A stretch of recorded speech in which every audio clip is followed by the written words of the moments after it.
Hey friends, so today, if you haven't started already, you will start writing your realistic fiction stories. So imagine your story is like a movie. So movies have a beginning, middle, and ending. Think about what you want your characters to do together, and now you have to figure out where you want to start your story.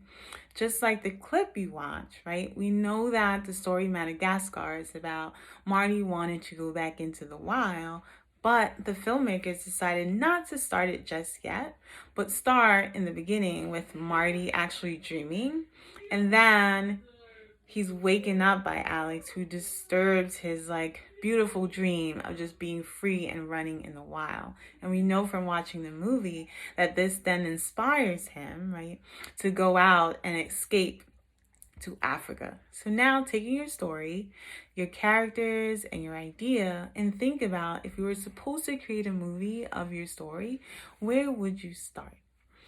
Hey friends, so as you guys are writing your realistic fiction stories, you are tasked to use what is called story elements. Now, as you read this chart, you'll notice that many of the story elements you're probably doing without even thinking about it, but Miss Chrissy thought it might be a good idea to actually write them out so you can use them if you're stuck and you're not sure what to write, or say you're done but you want to add a little bit more. This chart may be really helpful. So the story elements that Miss Chrissy is looking for is setting, describing where your character is, character action, what is your character doing, write the movements. Maybe they're running, maybe they're jumping. Character thought, what your character may be thinking. Character feeling, how's your character feeling in the moment? Is your character nervous, happy? And then the last story element is called dialogue. Dialogue is when your character is speaking to someone. These are all story elements that you can use, and maybe not all at the same time. I'm expecting to everyone to use at least 3 story elements.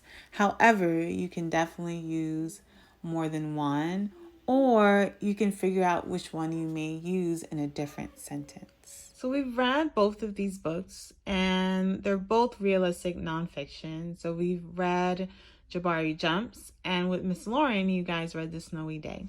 So Miss Chrissy, you're just gonna go into the very first page and see how they start their stories. So this is The Snowy Day by Ezra Jack Keats, and I'm only going to read the first page. So one winter morning, Peter woke up and looked out the window. Snow had fallen during the night. It covered everything as far as he could see. So by just reading, without even looking at the pictures, I'm noticing the setting. We know that it is winter. So, and there's snow outside. And we also know that Peter is looking through the window. So Ezra Jack Keats decided to start his story by talking about a little setting. He even did some character action. So Peter woke up and looked out the window. That is telling us what Peter is doing in the moment. So one way you can start your story is by talking about the setting, but also talking about some character action. What is your character doing in the beginning of the story? So here's our second example, and this is Jabari Jumps by Gaia Cornwell.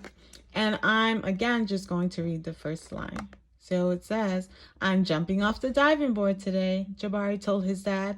"Really?" said his dad. So the beginning of this story starts with what we call dialogue. It starts with a conversation between Jabari and his dad talking about what Jabari is going to do. This is another way that you can start your realistic fiction stories, just simply using dialogue. Hey friends, I know some of you already started writing stories, and I know some of you are just starting, which is perfectly fine.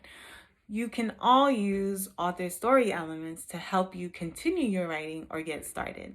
As we saw in The Snowy Day by Ezra Jack Keats, he used setting and character action to open up his story. And in Jabari Jumps, we saw the author use dialogue between Jabari and his dad to open up that story. Think about what element you want to use to open up your story, Or sometimes you can just have an idea and not even connect it to an element, and you can just start writing. Please use the elements when you're stuck. If you need to know what to add, it can be very helpful. However, if you already have the ideas in your head and you just want to write them, that's perfectly fine.